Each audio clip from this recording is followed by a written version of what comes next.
keagamaan, opsi lainnya, bahan renungan, TER, TAKAR, dan tak akan tertukar.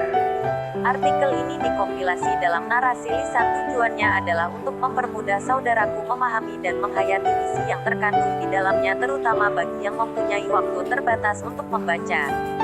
Assalamualaikum warahmatullahi wabarakatuh. Saudaraku, Allah Azza wa Jalla telah menakar dan menetapkan kadar rezeki kita, sehingga tidak mungkin akan tertukar. Agar tidak menimbulkan rasa iri dan dengki, maka sering-seringlah melihat kondisi mereka yang berada di bawah kita. Di dunia ini kita pasti akan menemukan banyak orang yang memiliki kondisi ekonomi di bawah kita. Jika kita ditakdirkan ditimpa musibah, pasti di sana ada mereka yang diuji dengan musibah yang lebih dahsyat daripada kita. Jika kita ditakdirkan menjadi orang yang fakir, pasti di sana ada orang yang lebih fakir.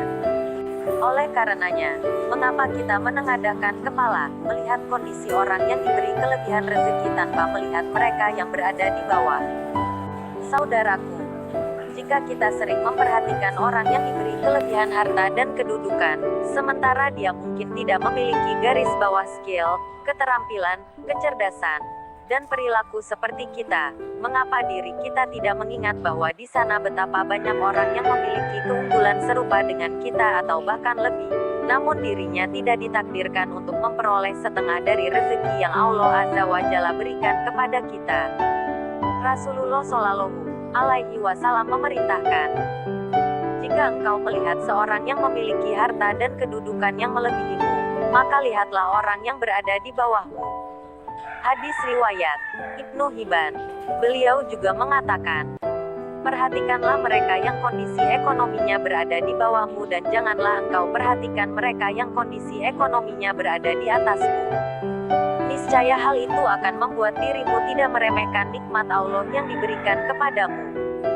Hadis riwayat Bukhari dan Muslim. Saudaraku, sebagian ulama pernah mengatakan bahwa kisah kehidupan salaf adalah sebagian dari bala tentara Allah Azza wa Jalla. Dengannya Allah meneguhkan hati para kekasihnya. Betapa banyak hati yang mengalami perbaikan, memperoleh tambahan semangat untuk beribadah setelah pemiliknya membaca peri kehidupan para salaf. Begitu pula untuk meraih sifat qanaah, kita dapat membaca bagaimana sikap mereka terhadap dunia, kezuhudan serta keritlaan mereka dengan kondisi ekonomi yang sulit. Meskipun dunia telah dibentangkan di hadapan mereka, namun mereka menolak karena lebih mendahulukan balasan yang abadi ketimbang balasan yang disegerakan di dunia. Garis bawah nerimo ing pandum garis bawah dengan yang sedikit demi memperoleh balasan yang banyak.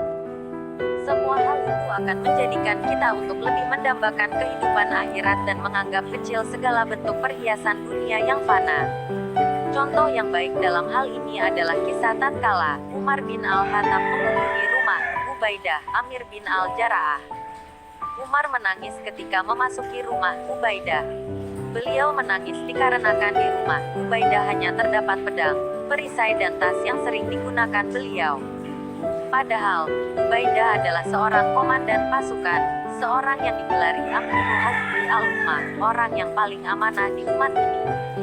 Ketika Umar bertanya mengapa dia tidak membeli perabot untuk menghias rumah seperti yang dilakukan orang lain, Ubaidah hanya menjawab bahwa apa yang dia miliki sekarang, itulah yang akan mampu menghantarkannya kepada surga, tempat peristirahatan kelak. Semoga Allah Azza wa Jalla meridai mereka berdua. Saudaraku, kita harus memahami bahwa harta dapat membawa dampak buruk jika tidak diperoleh dan dipergunakan dengan cara yang baik sesuai syariat. Problem bagi pemilik harta adalah proses audit yang akan diterapkan dari dua sisi, yaitu bagaimana harta itu diperoleh dan kemana harta itu dipergunakan, kecuali mereka yang bertakwa kepada Allah Azza wa Jalla dalam mencari dan membelanjakan hartanya. Selain itu, kita dapat membayangkan bahwa seorang dengan harta yang minim akan mengalami proses hisab di akhirat yang lebih ringan dan cepat daripada mereka yang memiliki harta yang berlimpah banyak. Hal ini dapat dianalogikan dengan seorang yang berpergian menggunakan pesawat dan membawa barang yang banyak. Jika telah sampai di tujuan, dirinya akan melalui proses investigasi yang lama di bandara, berkebalikan dengan seorang yang berpergian tanpa membawa barang yang banyak. Ingatlah saudaraku, hisab yang akan kita hadapi di hari akhirat kelak lebih sulit, lebih teliti, lebih ketat dan lebih lama prosesnya. Lihat pula mereka yang harta dan kedudukannya menjadi sebab kesengsaraan, kegelisahan, kecemasan atau bahkan sebab yang membuat dirinya sakit. Berpeluh dalam mengumpulkan harta dan meraih kedudukan, kemudian menyewa jasa pengamanan untuk menjaganya. Lihatlah apa yang dialami oleh mereka ketika musibah menimpa harta dan kedudukannya. Saudaraku, kita harus memahami bahwa antara yang kaya dan yang miskin hanya terjadi perbedaan yang sangat tipis. Seorang yang ditakdirkan Allah Azza wa Jalla dalam keadaan kaya hanya mampu memanfaatkan sebagian kecil dari hartanya, yaitu sekedar memenuhi apa yang menjadi kebutuhan. Adapun kelebihan dari harta yang dia miliki, pada akhirnya tidak mampu dia manfaatkan seluruhnya meski itu adalah miliknya. Contohnya, jika kita melihat manusia terkaya di dunia ini, kita akan melihat bahwa dia tidak mungkin mampu menyantap makanan dengan kuantitas melebihi apa yang dibutuhkan oleh orang yang lebih miskin. Bahkan terkadang yang miskin lebih banyak makannya ketimbang dirinya. Lebih ekstrim lagi, apakah seorang yang kaya mampu untuk menghabiskan 100 hidangan yang telah dibeli dengan seketika? Apakah dia mampu tinggal dalam satu waktu di 100 rumah yang telah dia beli? Atau mengendarai 100 mobil dan motor yang dia miliki dalam satu kali kesempatan?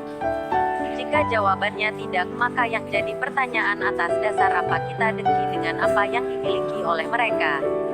Inilah yang dipahami oleh sahabat Abu ad-Darda radhiyallahu anhu, Hakimu Hazihi al-Ummah, orang yang paling bijaksana di umat ini. Beliau mengatakan, orang yang kaya makan dan kami pun juga makan. Mereka minum, begitu pula dengan kami. Kami berpakaian sebagaimana juga dengan mereka. Kami berkendara demikian pula dengan mereka. Mereka memiliki harta yang berlebih untuk dilihat bersama-sama dengan kami. Namun mereka dihisab atas harta tersebut. Adapun kami berlepas diri dari hal tersebut. As-Zuhad.